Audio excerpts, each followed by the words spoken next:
The buying process can be intimidating. There are a lot of risks and costly mistakes that you could make. In the rest of this episode, I want to help you become more knowledgeable and confident in the process of buying a property. I'm going to take you through 5 steps. So these are chronological steps, like when you're going from beginning to end of putting a property under contract and then eventually becoming the new owner.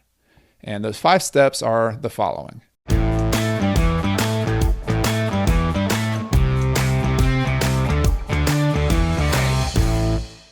Welcome to the Real Estate and Financial Independence Podcast. I'm your host, Chad Carson. You can also call me Coach, and this is a show all about helping you get out of the financial grind so you can do more of what matters. Whether you're a first-time listener or a long-time listener, thank you for being here for another episode. So as many of you know, if you've listened to the podcast at least a couple of months, my family and I, so my wife and my 2 kids, are transitioning to living a year in Spain. So we live in Clemson, South Carolina normally, and we're making this transition. And as part of that with Coach Carson and this podcast is I'm stepping back from creating as much new content, at least during the first couple of months while I'm there, so I can enjoy the process, so I can enjoy my family and just take a little bit of a break. But I want to provide as much great content to you as I can. So I've dug into the archives of the show to pick the best podcast episodes. And today I'm going to share with you the #1 most downloaded podcast of all time on my show. It is called How to Buy an Investment Property from Contract to Closing. And I don't want to delay anymore. I'm going to take you right to the show and I hope you enjoy it. Today's episode is going to be a lot of fun. I'm covering a topic I've gotten a lot of questions about. It's called How to Buy an Investment Property from Contract to Closing. Now, this is the backstory of this entire episode is that I was doing a group coaching call. So I have a course, Real Estate Start School, and we have some regular group calls where we kind of dive into the problems and the challenges and the deals that people are working on within the course. And, we were covering big topics. We were covering strategy and financing and finding deals and lead generation, looking on the MLS, driving for dollars, all of these other details about buying properties. But one person asked me a really, looking back on it, very obvious question that I hadn't covered that well. And she said, Chad, I would really be interested in knowing the details of actually how you close on a property. Like what happens if somebody says yes to my offer, or what happens if, I find a deal and I'm talking to a seller directly, for example, and they say, yeah, I'll sell you my property. She basically said, I don't know what I would do. Like, I don't know the steps. I bought one property that I live in. I used a realtor. And so there's just a lot of sort of unknown with how you actually buy an investment property. And so that was an eye-opening experience for me, just as someone trying to help them, that I need to cover that some more.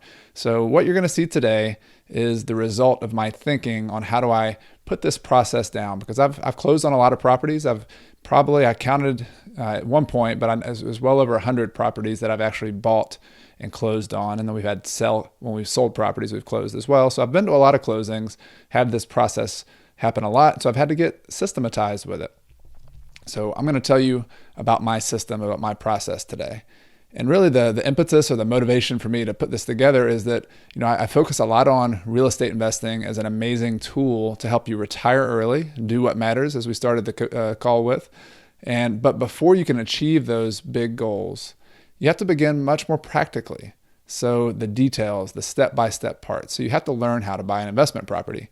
And if you're brand new, and this is what I realized answering that question for one of the students in the class, the buying process can be intimidating. There are a lot of risks and costly mistakes that you could make. And it's not like you've gone to school to learn how to buy real estate. This is just something you're doing. So in the rest of this episode, I want to help you become more knowledgeable and confident in the process of buying a property. And the way I'm going to do that, I'm going to take you through 5 steps. So these are chronological steps, like when you're going from beginning to end of putting a property under contract and then eventually becoming the new owner. And those 5 steps are the following. #1 is negotiation. #2 is due diligence. I'll explain what that means. #3 is the pre-closing period, so before you actually close and buy the property. #4 is the closing itself, and a closing is a term for the appointment or the time where you actually get the property transferred to us. And then number 5, there are a few things you need to do post-closing, after the closing. So before we get into those steps though, I want to share briefly what you need to be doing well before you actually reach this stage of buying a property. Before you buy an investment property. Buying an investment property is actually the last step in a series of other important milestones. You can learn each of those milestones in detail in my free 7-day course, which is called How to Get Started or Restarted in Real Estate Investing. And you can find that at coachcarson.com/free course. But to summarize what you'll find there are a few of these preliminary steps that you need to work on. These are the following. First, you want to study your target market. This includes understanding the ideal macro and micro investment locations. So like the big picture, the region that you're investing in, and also like the micro, meaning like the neighborhoods and the nooks and crannies within your market. And then within your market, you also need to understand something called the A, B, C, D neighborhood ratings for your local market. I wrote a whole article on that, but it basically is understanding like the D are usually typically the less expensive, sometimes a little bit dangerous neighborhoods. The A is on the other end of the spectrum, the most expensive, often the hardest to make work as an investment. And then B and C are sort of in between. So if you're interested in understanding those, definitely read that article. Choosing the right location is pretty much like finding fertile soil if you were a farmer before you plant the seeds. So that's a really important step before you go out and start buying properties. The second thing you want to do before you actually buy a property is build a team. Real estate is a team sport, and you're busy. You got a lot going on in your life. Many of you are doing this part-time. So you need to find and recruit key team members for you. You've got to save some cash. And yes, you can invest in real estate with little cash. I personally got started with about $1,000. But just to be honest, it's much harder doing it that way. So the more money you can save, the better. And plus, radical savings is pretty much the secret behind the simple math of early retirement. It's a really good article that I originally read from Mr. Money Mustache. If you ever Google that, the simple math of early retirement. And it's been an important part of me understanding that you have to save a lot of money if you want to invest in real estate and achieve financial independence. So you might as well start early. You also, before you find this first deal to buy, you got to line up your financing. Most people use leverage, which by that I mean debt, to purchase real estate. So you need to line up your financing before you purchase a deal. And if you do borrow money, make sure you follow some of my good debt rules, which you can find on my website as well, just by Googling the good debt rules, Coach Carson. You also want to start generating leads. So generating, by that I mean sort of like fishing for properties. And if you were a fisher person and you lived on the ocean and you had to feed your family with fishing, you'd want to have lots of fishing lines in the water at one time, right? So it's pretty much what I mean by having fishing lines to look for good deals. So you want to have lots of different ways to find a property, not just one, not just looking on the MLS, not just driving around your neighborhood, having 3, 4, 5 ways to find properties. So if you execute those preliminary steps, you'll be looking at many potential real estate deals. And eventually, you'll begin negotiating to buy a property. And that's where the 5 steps of buying an investment property actually begin. Step number 1 is negotiation. So negotiation might often seem like a tug of war, me pulling against the seller and back and forth. But my experience has shown through lots of negotiations, both successful where I actually bought a property and others where I didn't buy the property, but that you can have a successful outcome where you get what you need, the seller gets what they need, but most importantly, you can also build a positive relationship in the process. And so this negotiation process is the first step of actually buying an investment property.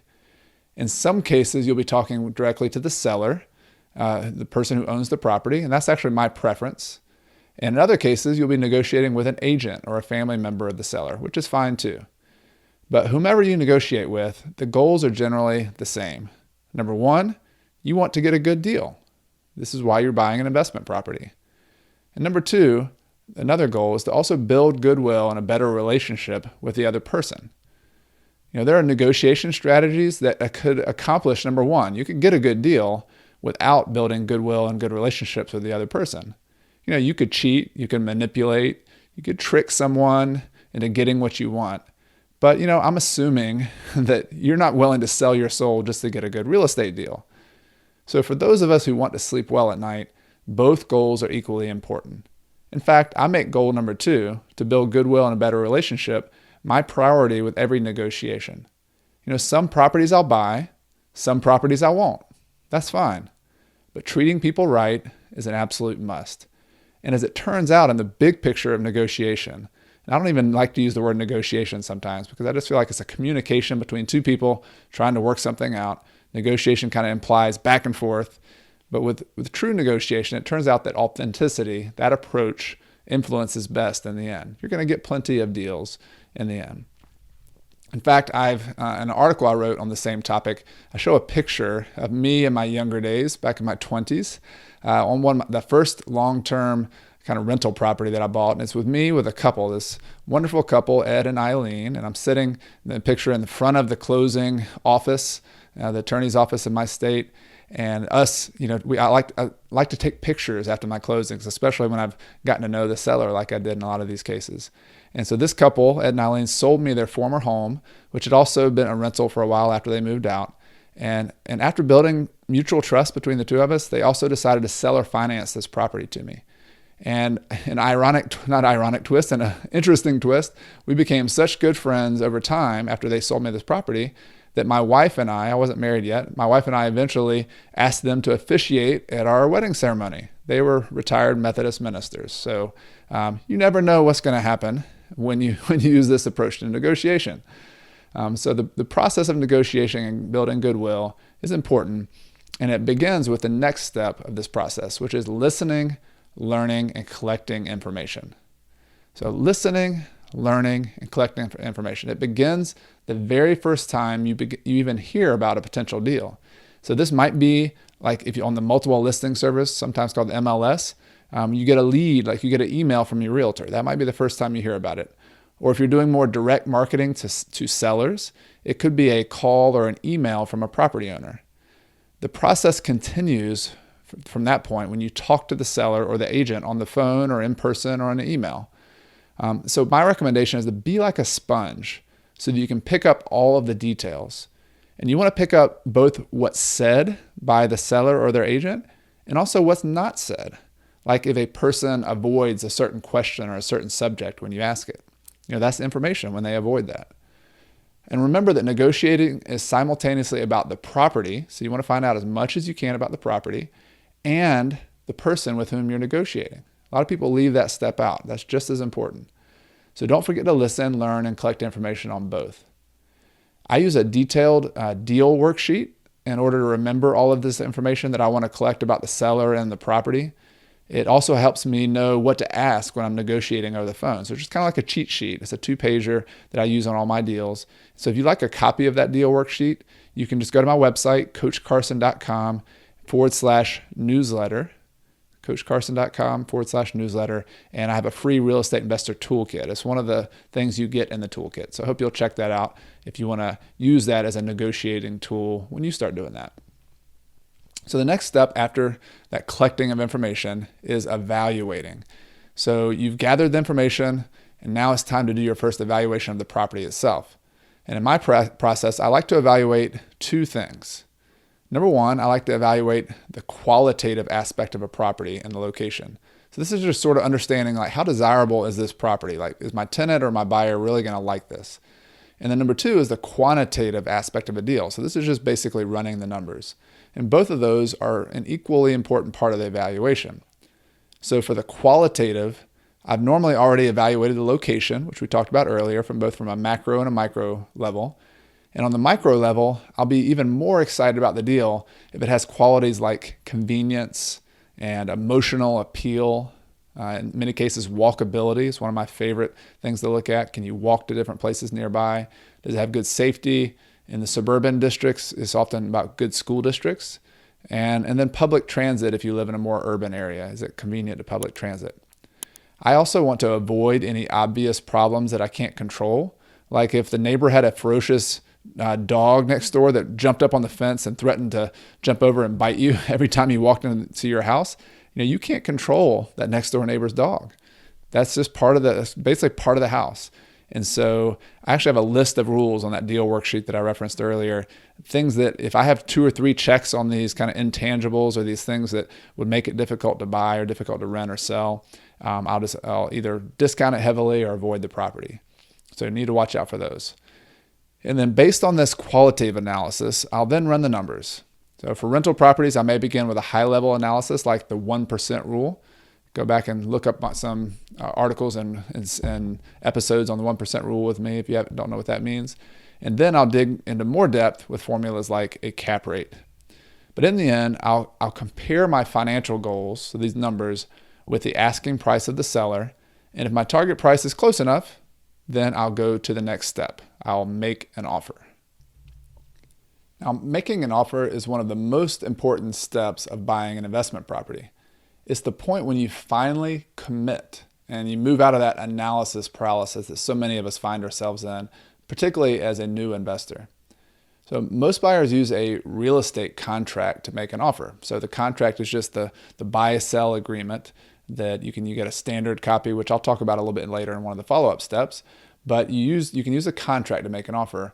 But when I'm negotiating directly with a seller, and so not with another realtor, sometimes I'll just keep it really simple. I'll keep my offer simple by using something called a memorandum of offer.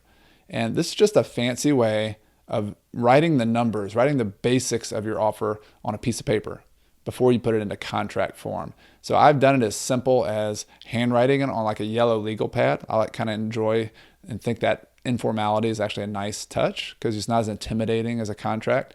But sometimes I'll print it out and have it in kind of just a one-page document as well. And so either one of those are fine, but I do like using a memorandum of offer just to kind of come to nothing binding, but just to see what the other party says. The most important term of an offer is normally the price. But an offer can also include other terms like a due diligence period, which we'll talk about here in a second, seller assistance with closing costs, or even seller carryback financing for part of the price. So if that were part of your negotiation, you could make an offer to have that included. And I realize that as a new investor, the commitment of an offer could be terrifying to you. But I hope you'll remember that you can't buy a property unless you ask. And that's what an offer is. So you have to learn to prepare well in the previous steps, and then you just got to do it. At some point, you got to take that step. But also keep in mind that an offer is not the same as buying a property. So there's a little bit of risk mitigation here. Even if the seller accepts your offer, you can include a due diligence clause in the contract. I'm going to explain in more detail what that means in the next section. But basically, it's a clause that if you do it well, and you work with your attorney and your local kind of counsel on, if you do it correctly, you can cancel the contract if you find a problem or if for any reason. And so you want to have a due diligence clause. Now, of course, you don't want to go around canceling contracts all the time. If you just put a bunch of properties under contract, offer to pay too much, and then you realize, oh man, I did my numbers wrong, you're going to burn bridges and you're going to lose credibility with your real estate agents and sellers. So you want it to be sort of a last resort to do that. But a due diligence clause is important because it allows you to make offers with more confidence. And in the end, confidence and certainty are really what you're exchanging with the seller for a good deal in many cases as an investor. We're not your typical retail buyer who's just buying it for the highest price and competing. That we actually are exchanging something else typically in mind. So we're exchanging that confidence that we will close. We've got the financing ready. All right, so kind of big picture, just to remind you where we are. We are in the negotiation stage. This is the very first stage of buying a property. And remember, we've listened, we've learned and collected information from the seller and about the property. We've evaluated that both from a qualitative and a quantitative standpoint. We have made an offer on the property. And now let's assume that somebody eventually says yes when we make that offer. The next step is getting the property under contract. So one of the best moments of real estate investing for me is when the seller accepts my offer. Now, it's exciting. It's a time to celebrate. Do a little dance if that's your thing. The next step at that point, once they accept it, is to quickly get the property under contract. Don't wait. They call the cliches strike while the irons are hot. You want to go ahead and get that done. If you use a real estate agent, this process will be really straightforward. Your agent and the seller's agent will send contracts back and forth so that you and the seller can each initial each page and sign the final page. Then you'll typically write a check for an earnest money deposit, which in my experience normally ranges from anywhere from $100 to $1,000. But the actual amount depends on the market. It depends on your individual negotiation. With real estate agents involved, one of the agents typically holds that deposit. But when I'm working directly with sellers, I prefer to have the closing attorney or the title company, if you use title companies in your state, hold the deposit until closing. And in some cases, when the deposit's smaller or if it's a different situation, sometimes I'll give the deposit directly to the seller and just let them deposit that in the bank. I can't begin to explain everything about real estate contracts. Most importantly, purchase contracts vary a lot from state to state based on local laws and customs. So this is a big important point. I highly recommend that you find a local contract and review it with your local real estate attorney. You can find some of these kinds of people networking with other real estate investors in your area through a local meetup, local club, but that is an important step early on in your real estate career. And no matter what other terms are included in the contract, make sure you understand and have a due diligence clause, which we discussed earlier. You want to have a period of due diligence to inspect the property and any other relevant information about the property.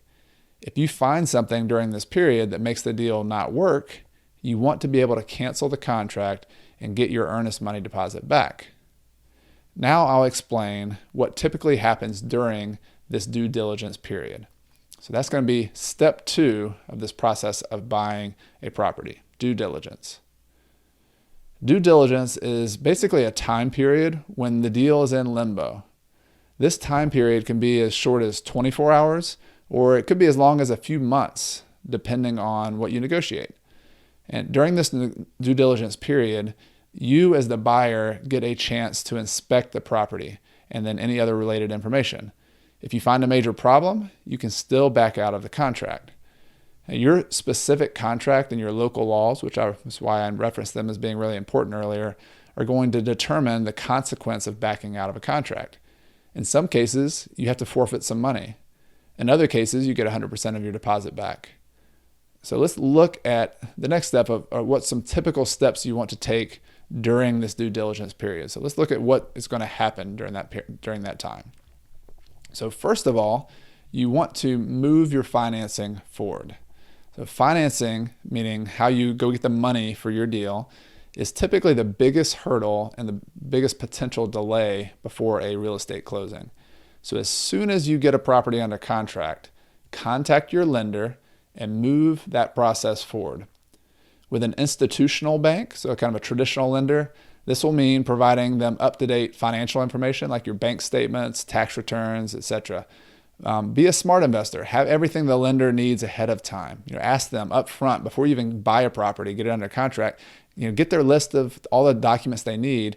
Have it all ready. Send it to them ahead of time, or just have it ready in a document, in a file, so you can email it to them or give them the files. Get it done. Being able to do that quickly makes a big difference, and so they're not having to sit around waiting for you to get documents. You're always going to be waiting on them. There's going to be enough waiting, so get them the documents they need. With a hard money lender or like a local private lender, an individual who loans you money, if you use one of them, you might have to provide similar financials as well, but they'll also be interested in the property information, like the value of the property, like your repair budget, etc. So be sure to involve them in each step of your due diligence process. And I actually have found, especially early on in my career, that it was a big benefit using private investors or a local kind of hard money company. I never used a lot of hard money. I did use private investors, but I know other people who did. And one of the benefits is you have this experienced person with money looking at your deal. And so if you show them the repairs, you show them the values, if they kind of push back and say, I'm not sure about that, maybe you need to also rethink about it and look in a little bit more depth. So in either case, you want to have a written preliminary financing approval as soon as possible. This means that they approve you for the loan as long as the appraisal and title work look okay. So each lender will have a slightly different process, but just make sure you know what the steps are and get ahead of them. So after you've moved your financing forward, you want to get access to the property and any other property information. And so you need all of that in order to perform due diligence. And it makes sense that you can have it all done as soon as possible. First, you need to get access to the property. If it's occupied and listed with a real estate agent, you'll probably just need to set up appointments through the owner and through the realtor. But if the property is vacant, you can sometimes ask to get a key from the owner and let yourself or other third parties into the property as needed. And if possible, I like to get one of the coded lock boxes you can buy like at the big box stores, Lowe's or Home Depot, and get a lock box where you can put a code on there. That way, if you're not there and you have permission, you could let your contractor in, you could let each HVAC person, your heat and air person, whoever, let them in without you having to drive all the way across town. Second of all, I want to request any relevant documentation from the seller that might be helpful during my due diligence. For properties with existing tenants, so like if it's already rented currently, this will include a current rent roll. So that's like a summary of all the tenants in the property, what they pay, how long they've been there, how long their lease is. You want to get copies of the actual lease documents, so the contracts with those tenants. You want to get copies of their business license, and hopefully they've got that if that's needed in your area. You want to get copies of any common area utility bills so you can understand what those actually cost. And it'd be nice to get some like their bookkeeping of their payment histories. Can you give me the last 12 months of your tenants? I think that's an interesting question because maybe they're telling you the rent roll is $3,000 a month for a duplex or something. But if they showed it to you, it might show you that it's only been $3,000 a month for the last 2 months. Before, it was a lot less. So maybe they put a bad tenant in there and actually raise the rents just to sell the property and make it look better. That would be nice to know at this point, wouldn't it? And if you do find out during this process that the tenants are on a month-to-month agreement, you still want to look at their original lease. So ask for the lease when that person moved in, because those are the rules that you can apply to those tenants. They're in that month-to-month lease based on those prior terms. And if the leases are long-term, so like if they have a lease, if you're buying it in July and their lease goes through the following February, for example, then that could affect your ability to remodel the property or resell it or rent it to somebody else at a higher rent. So you want to know those things. You need to run those numbers based on understanding that tenant has to stay there because you inherit their lease in most cases, in most states. So I also like to ask for that rental history, and as I mentioned before, because that tells me what those tenants are like. So I want to know up front what to expect from those tenants. And that's when you're buying a property with existing leases in place, that's one of the more challenging things. And you might be getting a deal on this property because those tenants are challenging, and that's okay. But you just want to know up front. You want to know if you got a bad payer, if you got somebody who's always paying on 15 days late, you just would like to know that. The third thing I want to do is I want to request copies of past remodeling permits from the local municipality. A lot of times you can get these just online on the website of the local city or county. And this information allows you to track the work that was done by the owner or the work that was not done. And you can identify if maybe they replaced, they redid this whole kitchen and knocked out walls, but they didn't do permits. They did it kind of under the radar. You'd want to know about that and be able to identify any problems ahead of time. Okay, so you've done that, you've gathered information. You now want to get to the step of this due diligence process of inspecting the building and the grounds. And I highly recommend that you hire a third-party inspection company to help you evaluate the physical condition of the house or the property. You can ask for inspector referrals from your local network of other investors and real estate agents. That's a great way to find out a person who can help you. I've bought hundreds of properties, as I mentioned earlier, yet I still usually pay the $300 to $400 on a typical single-family house. That's what it would cost me to have a third-party inspection service. I've crawled under lots of houses. I've seen lots of problems, but I pay somebody to do that. To me, it's like an insurance contract. You're getting insurance to give you an extra set of experienced eyes on the property to make sure you didn't miss anything. Ideally, you would have the utilities on for this inspection. It doesn't always happen, particularly with a bank-owned property. They're not going to turn the utilities on for you so that the inspector can evaluate the plumbing, the electrical, and the heating and air systems. And so once you receive that inspection report, then you can use it to create what's called a scope of work. Sometimes that's abbreviated as SOW. And that's what we use to estimate our remodel cost, which I'm going to talk about next. So this next part of due diligence, we've inspected the building and grounds. is about preparing that scope of work for your contractors, or the list of things you need to get done, and then estimating the costs.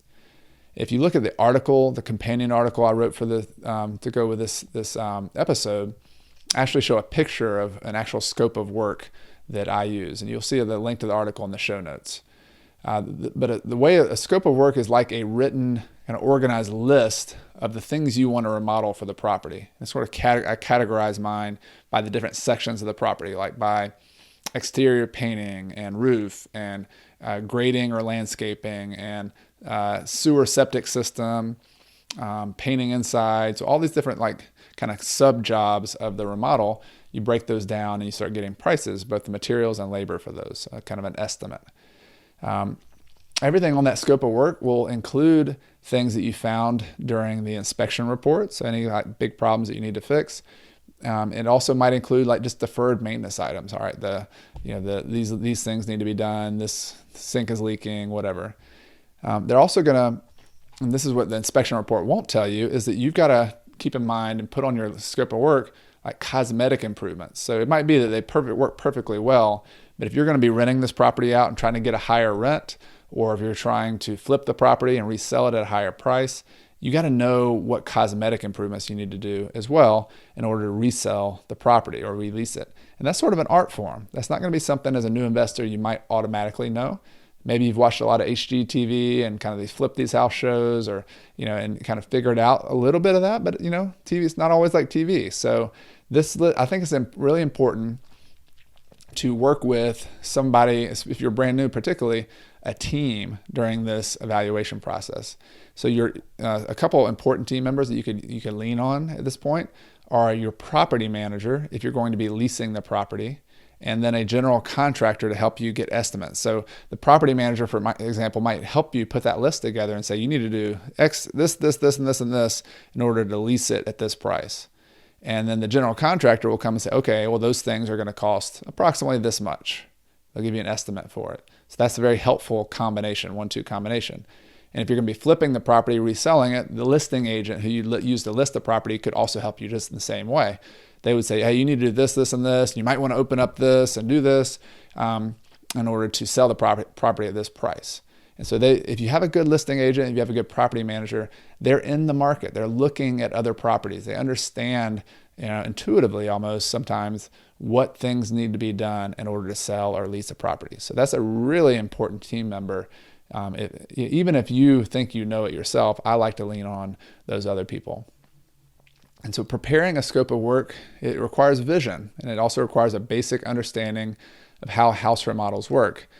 Because that in of itself is kind of a big process, I'm actually currently in the process, and depending on when you listen to this might already be out, but I'm co-creating a course with one of my favorite experts on this topic of estimating remodel costs and building scopes of work. His name is Jay Scott.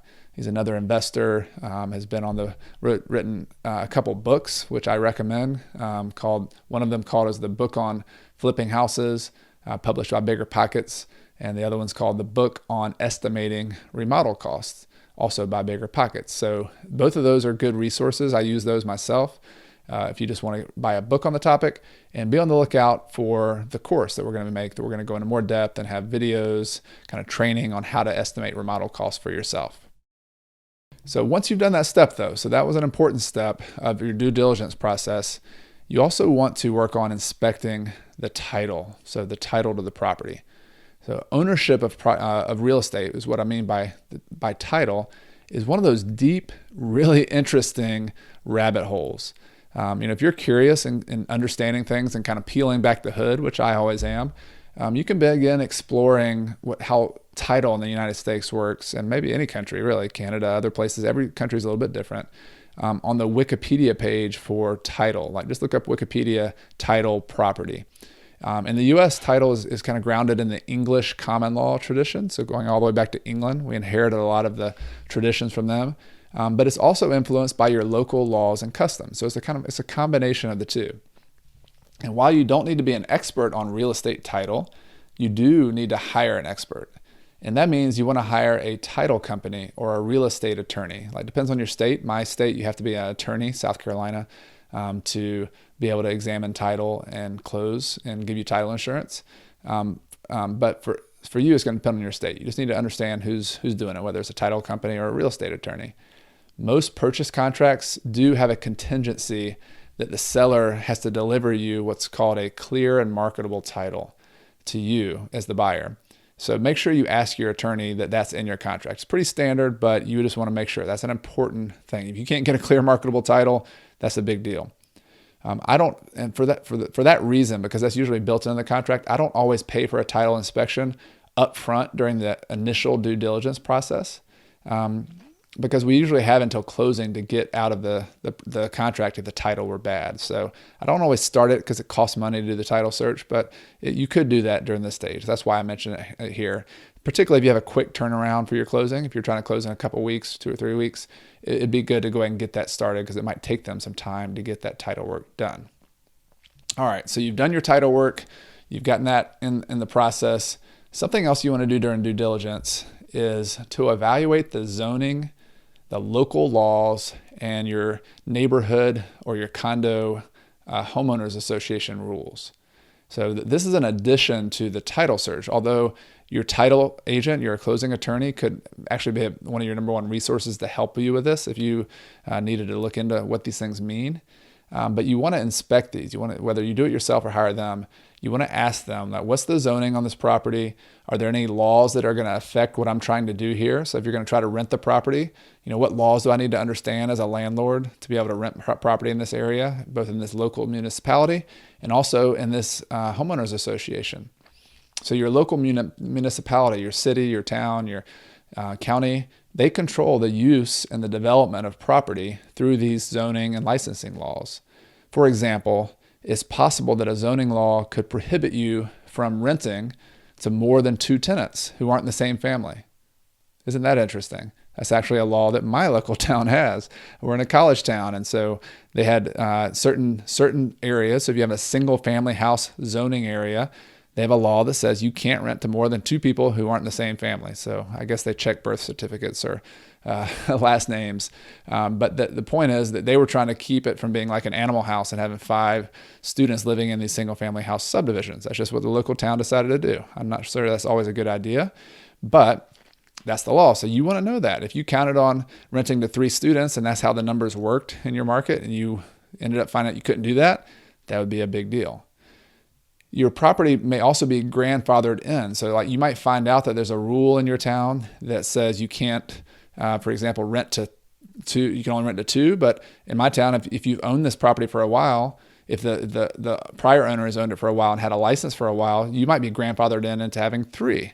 So you might find out little positive kind of things about being grandfathered in to an older rule or to an older classification. But it's also good to know that about that grandfathering rules. You need to study those because it's possible that they might sunset those, or they might say once you sell the property, you lose your grandfathering. So you want to know that if you're grandfathered into an old rule, it's kind of dangerous. The city might be trying to change that at some point. So you want to ask your attorney, get some information on that. There are also business and rental licenses. So cities make a lot of money on licenses, and so they enforce those very heavily. And so you want to know which licenses you have to get. My town, I have to get a rental license in order to rent a property. You also have to get a business license, which is separate from the rental license. So we have to get 2 of those. You want to know if you're in an architectural review district or a historical district. And any other laws that might cost you time and money. So if you're in a historical or architectural district, you'll have to go get permission before you paint the outside of your house, for example. You can't change a color without getting permission from that board.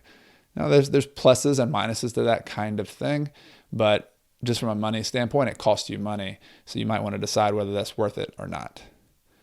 Finally, be sure to check your homeowners association or your condo association rules. They're additional layer that are kind of inside the deed of your property. You're agreeing by buying that property to abide by those rules, and they put restrictions on you sometimes. So for example, you may not be able to rent your house in certain condo associations or homeowners associations. Now that would be a good thing to know, wouldn't it? If you bought into a property neighborhood you couldn't rent your property. So all important things to know during your due diligence process. But I'm not done. There's some more. So remember, we have gone and looked at the actual physical property during the due diligence. We've got our financing started. We've evaluated the title. We've started that process. We've evaluated zoning, local laws, and HOA rules. And we've also now come to the next step, which is we want to verify our assumptions. So our assumptions about what the property is worth and also what the property will rent for. So this is a bad joke. I'll just go ahead and warn you up front. Have you ever heard what happens when you assume too much? Have you ever looked at the way you spell assumes? What happens when you assume too much? Well, I had a coach in high school who one time had told me, Chad, it makes an ass out of you and me. That's how you spell assume. All right. Bad humor, right? But seriously, always verify your assumptions during due diligence. If you assume too much and don't check on your assumptions, it's going to make an ass out of you and me. I want us both to look good and make money. So, and two of the biggest assumptions you make when running the numbers are property value and the rent amount. So, you probably already run your numbers at this point, but you want to go back and make sure those are right. So I like to go to my real estate agent to help me on the value. So I want them to perform what's called a comparable market analysis, also known as a CMA, and they can give you an estimate of what that property is worth. You can also hire an appraiser to do that as well. And for the rent amounts, your best bet is to get an expert opinion from a local property manager. If you'll be using a property manager to manage your property, that's simple. Great. You're already on your team. You'll ask them to give that to you. If you don't have a property manager, if you're going to be self-managing and you're new, I would still consider paying for the good opinion of one. I would go to a local property manager, say, how much can I pay you to give me an opinion of rent value on this property? Alternatively, if you didn't do that, you could also lean on your network of local landlord friends and ask them for an opinion of rent as well.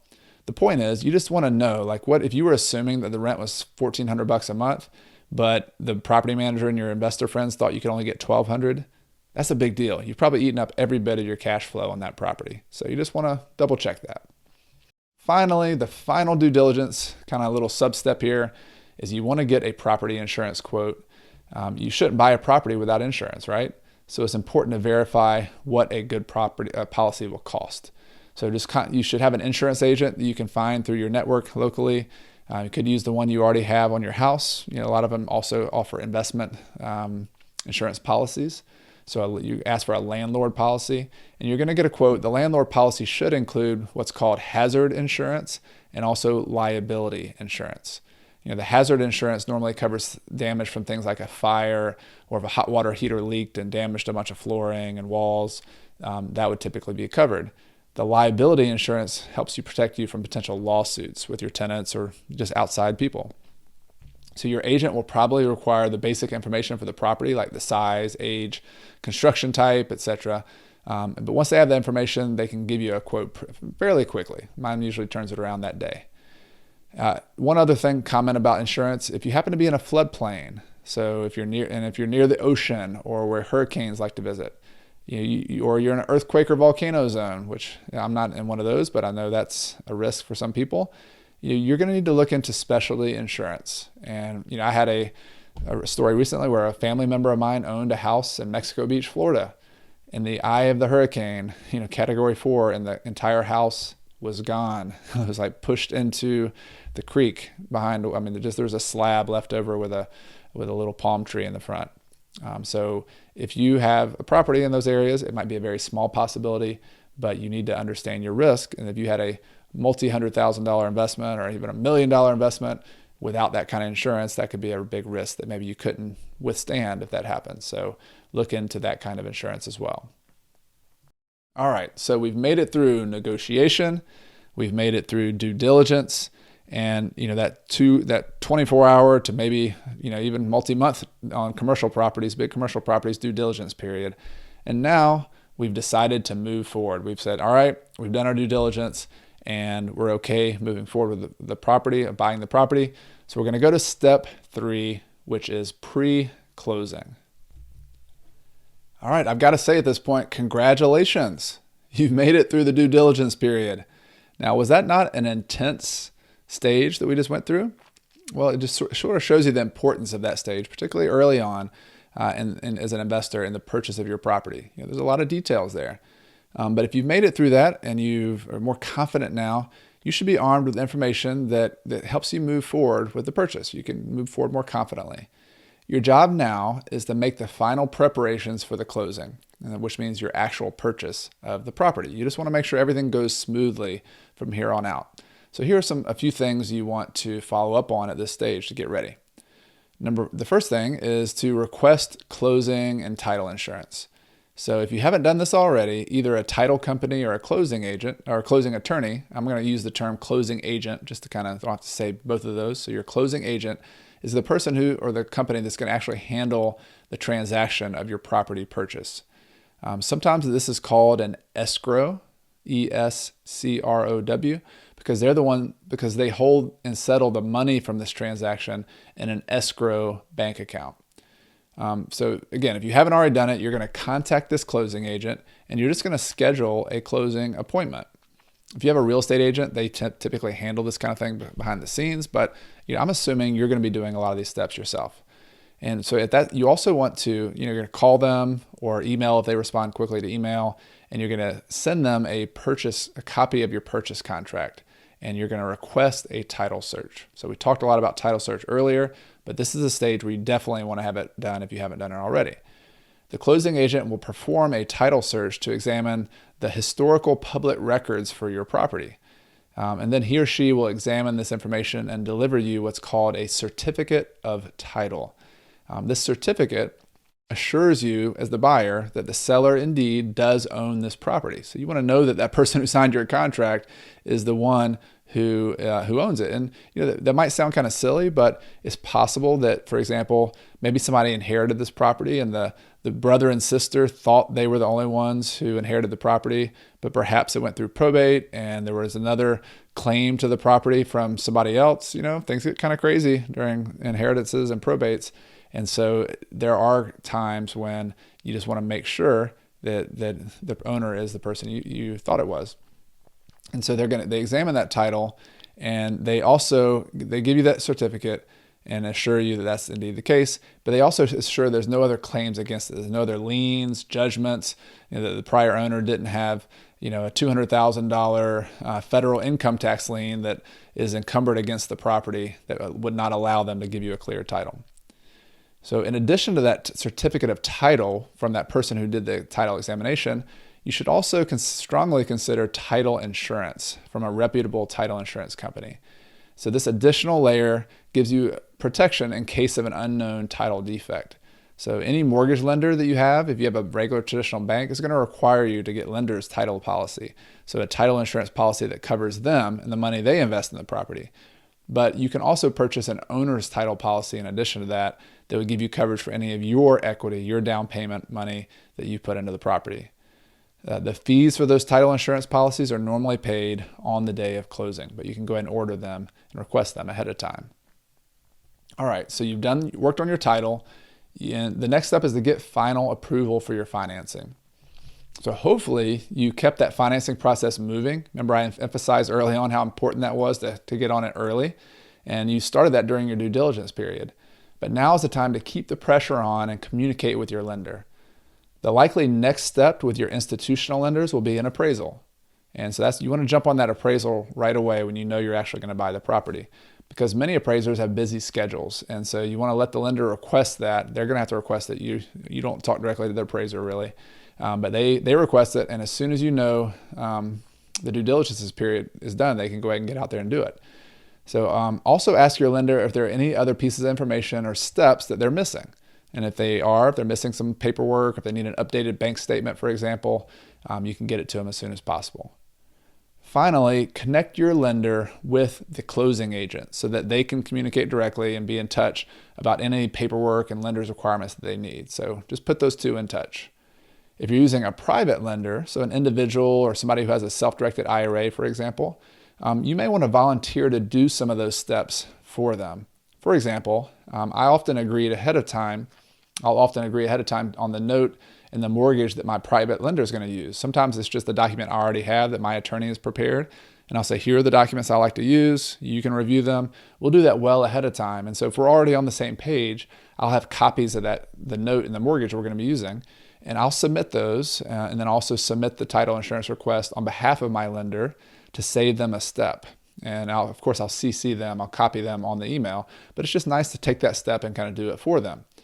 If the private lender is using their self-directed retirement account, which I love to do, is probably my most common kind of creative financing tool I use, is to have an individual who has a self-directed IRA or 401k and they loan me money out of that account. So if you're doing that, what I always did very early on, once I learned I could do that, I would provide extra customer service and I would do all the paperwork for them. I would get it all ready. They're the ones who have to review it and sign it, but a lot of the time that's intimidating and it takes time. And I'm trying to get this closed as quickly as I can. So I would get all that paperwork done and then I would send it to them or meet up with them and they would look it over, they'd sign it, and then I'd send it to the self-directed IRA custodian for them. So it's a helpful customer service. It also helps you and it'll help you to get more business from that person when you make it easy like that. All right, so you've worked on your financing, you already worked on your title during this pre-closing period. Now you're going to turn on your utilities. Sounds like a kind of mundane thing, but turning on your water, electric, and gas can sometimes be a long process. So contact the utility companies at least a week or two before the closing date to request the utilities be turned on in your name. It might seem like a small thing, but keep in mind that once you own the property, the day you own the property, your costs start adding up. So if you can do things ahead of time while you're not paying interest on the property, not paying taxes and insurance, that's good, right? So you want to be able to start day one when all those costs start going. You want to have everything ready to go, utilities on, bang, just start. So you don't want to waste time. And so your contractors, which we're going to talk about next, can get started because you have your utilities on right away. So that next step in your pre-closing kind of checklist here is to organize and schedule your remodel contractors. So just like utilities, you want to organize and schedule your contractors for remodeling ahead of time before you get to the closing. Don't wait till after you own it to now start getting organized. Do it ahead of time. The best contractors are often booked up weeks in advance. So this is a really important step if you want to get started right away. I tend to be sort of old school and I just use a pen or a paper or like a Google Doc spreadsheet to do all this organization. But you can also use project management apps like Asana, ASANA, or Trello. I think it's a free one. Both of those probably have a free version. So your remodel and construction projects have a logical order to them. So for example, you shouldn't install new flooring first before you've painted and done everything else because you scratch up the floors and you might get paint on them. So there's a bunch of little steps like that where you'd want to do one before the other. And so if you hire a general contractor, he or she will understand this job flow. But if you're brand new, I actually recommend just hanging out with other investor remodelers before you get to this point or during your remodel project and kind of learn from their process. You can pick up a lot of things just from being out there and watching other people. And if you want to do some more reading, I mentioned this book earlier, but my friend Jay Scott, his book, The Book on Flipping Houses, has an entire chapter on scheduling remodel projects and another on hiring contractors. So this is a companion book to the book on estimating remodel costs that I referenced earlier. All right, so we're still in pre-closing. We've got our contractors moving, got our utilities on. The next one, the final one before actual closing, is I want to review the closing documents. And this is a big one, like at least the day before, and hopefully sooner than that, I want to ask my closing agent to get me a copy of as much of the paperwork and the closing documents and the loan documents and everything else that they want me to sign. Like I know it's going to be a big stack, but I want those documents ahead of time. Those include your certificate of title that we talked about earlier. You want to be able to look at that and look in detail about it. You want to look at your title insurance binder is what it's called. That's the thing that binds your coverage. And you want to look at that title insurance and look for what's called exceptions to the insurance and ask your closing agent if those exceptions are normal. For example, they might accept that there's they're going to leave out of your insurance the fact that there's a utility easement crossing the property. There's a electric power line on the back of the property. That's typically normal. That's not going to affect your marketable title.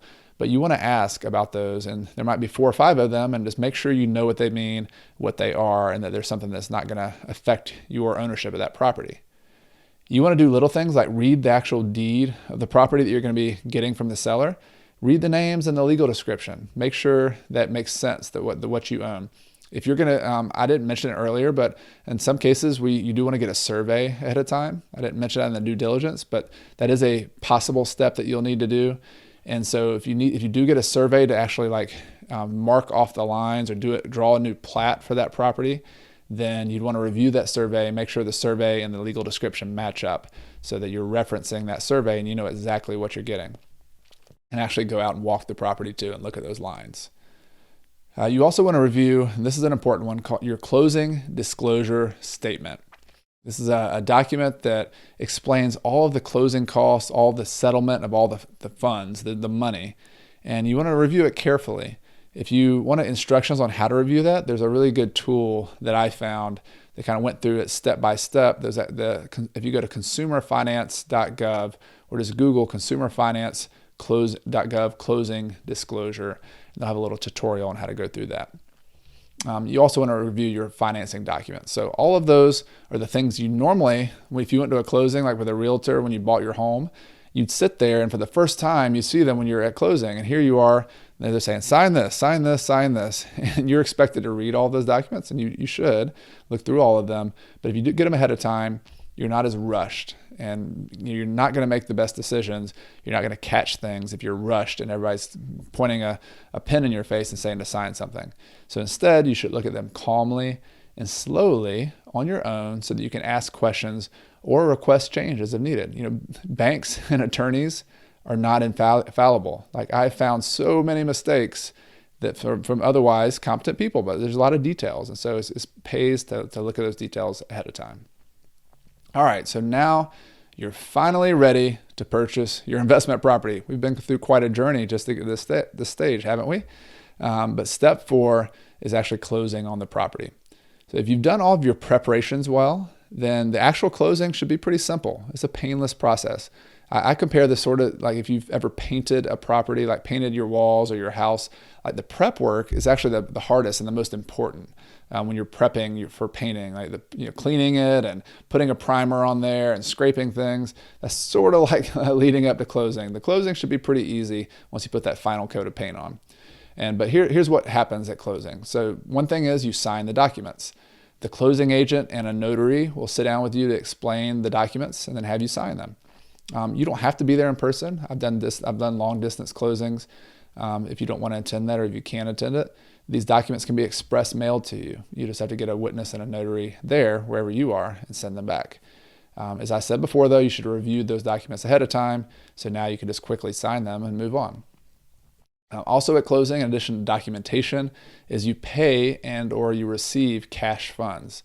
So often you're making a payment at closing.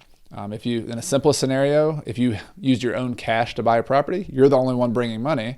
In a more normal scenario, you're probably making a down payment and you're paying for the closing cost out of pocket. And then you're going to need to bring a certified check or wire those funds from your bank, depending on what your closing agent requires. So find out ahead of time how they want you to get the money. There are actually some closings where I've received cash funds as the buyer, believe it or not. One common case is when you take over a property with existing tenants, you might get you'll get the security deposits. You want to make sure they're transferring those to you at closing.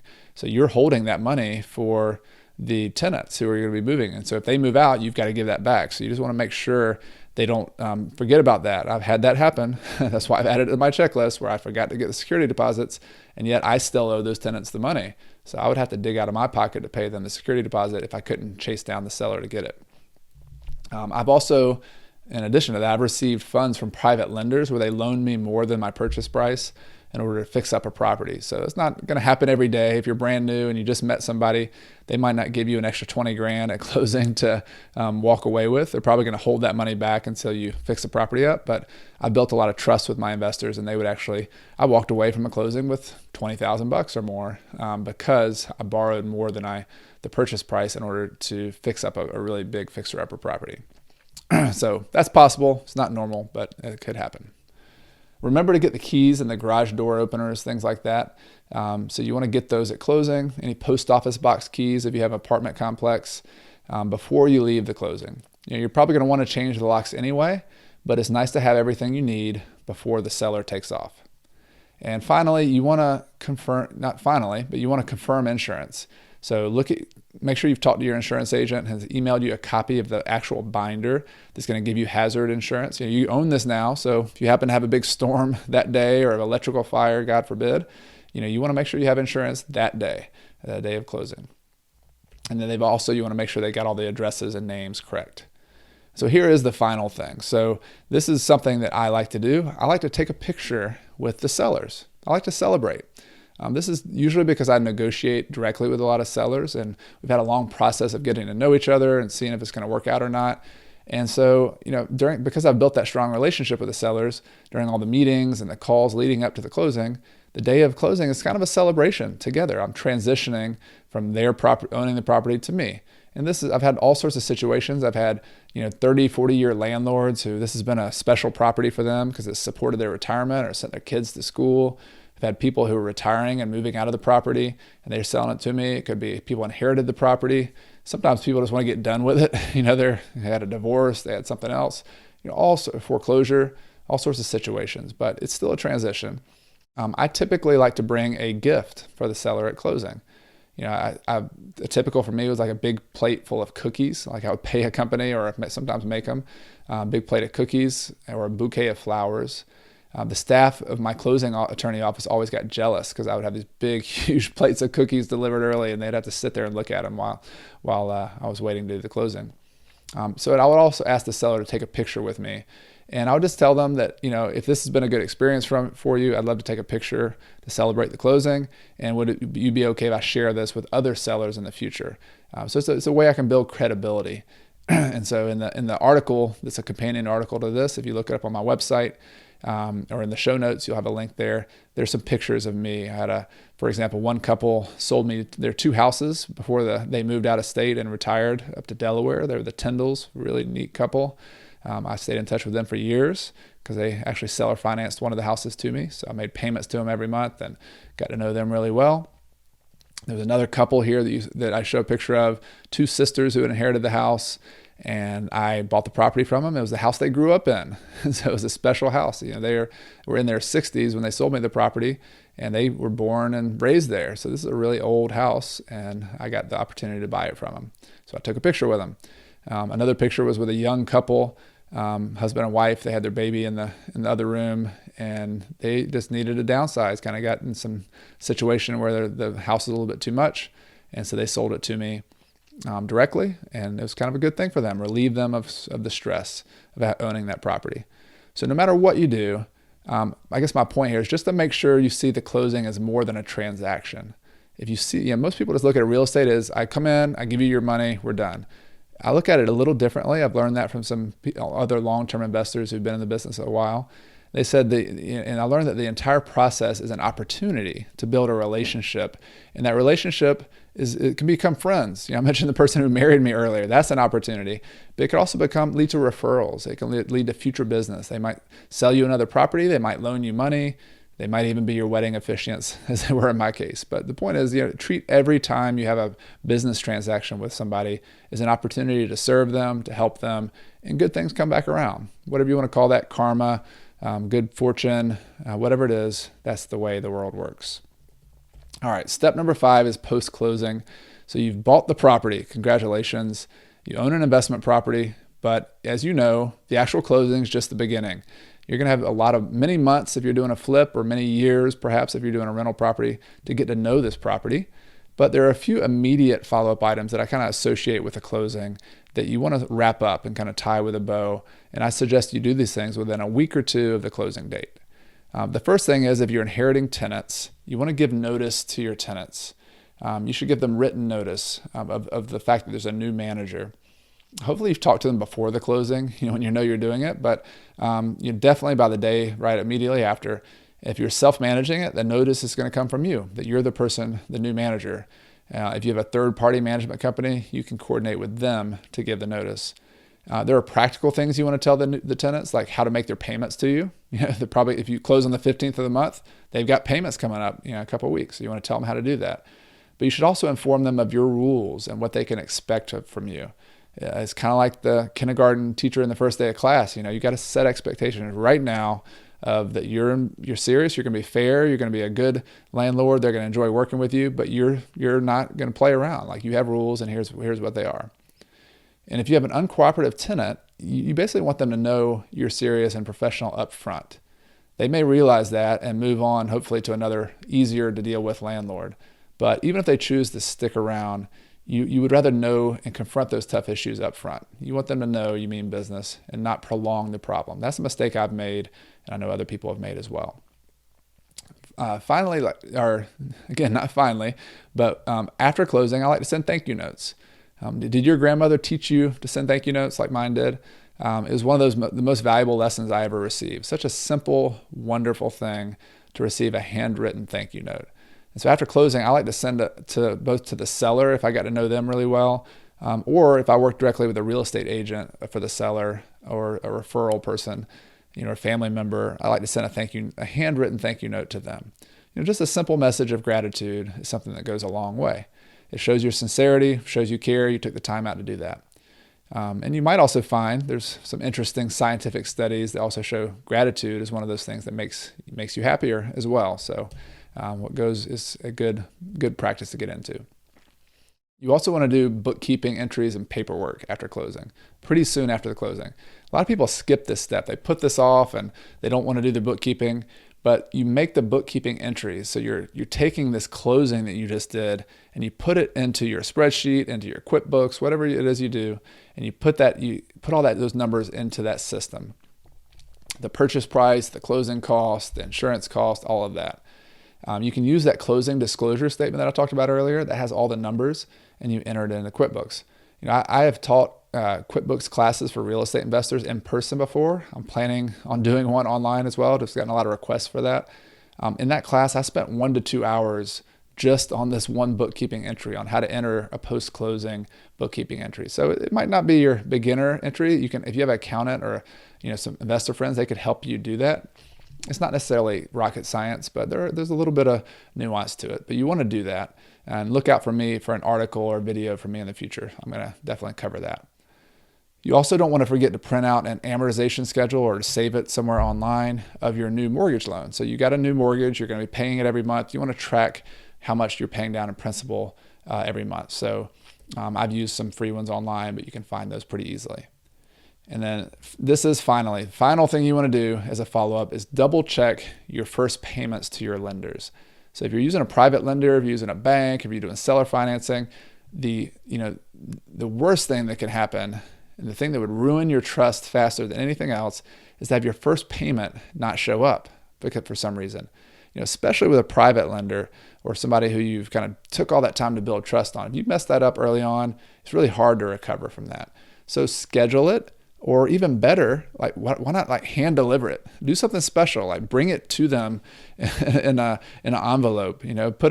Take them out to lunch. Use it as an excuse to build that relationship. Remember that frame of this is an opportunity, and so it's an opportunity to build continuous business with that person. Doing those little things has led to a lot of continued business for me, both from private lenders, from sellers, and it's these little things I think that matter. All right, in conclusion, so we've made it to the end of this journey. You've been on the journey from the contract stage, the negotiation stage in the beginning, to the due diligence was the second step, to the pre-closing steps of getting all of your ducks in a row, making sure everything was ready before closing so that when you get to closing and step number 4, you can actually just sign the documents, get the keys, knock it out, get it done, and then you've gone over your post-closing details as well. This has been a long, one of my longer podcasts for sure, because this is a long process. I have a checklist that goes over all of this stuff and puts it in kind of a form that you can use when you're in closing, go into a closing and buying a property. If you think that would be helpful, look in the show notes of this podcast, or look at the article, the companion article. It'll be there as well, and you can download that for free and get that to help you with your investing. So I hope you'll get that and use it as a tool and come back to this article and reference it when you need it. But be sure to build a team as well. So you're doing this yourself in a lot of ways, but you can't close a property without a good team around you. So especially look for an experienced real estate agent and an experienced closing agent to help you out. And I think if you have that and you have this article and you have the checklist, you're going to be just fine. Even if you're new, this is something you can handle. So I wish you best of luck as you buy your property, as you do your due diligence, and as you close on it. I hope you have a wonderful process. If you like the show, I'd like to invite you to subscribe to my free email newsletter at coachcarson.com/REI Toolkit.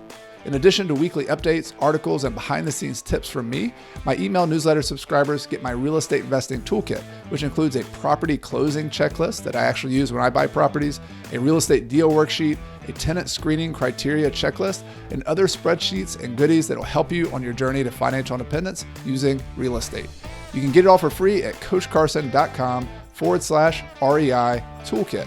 I also want to take this time to thank some people behind the scenes who make this podcast possible each and every week. This includes my podcast editor extraordinaire, Michael Wynn, my amazing virtual assistant, Megan Thompson, my wife, Carrie, who helps me behind the scenes and is my partner here at Coach Carson. And of course, thank you to all of you, the listeners of this show who make everything possible. This show exists for you. It exists because of you. And I really appreciate you being here for another episode.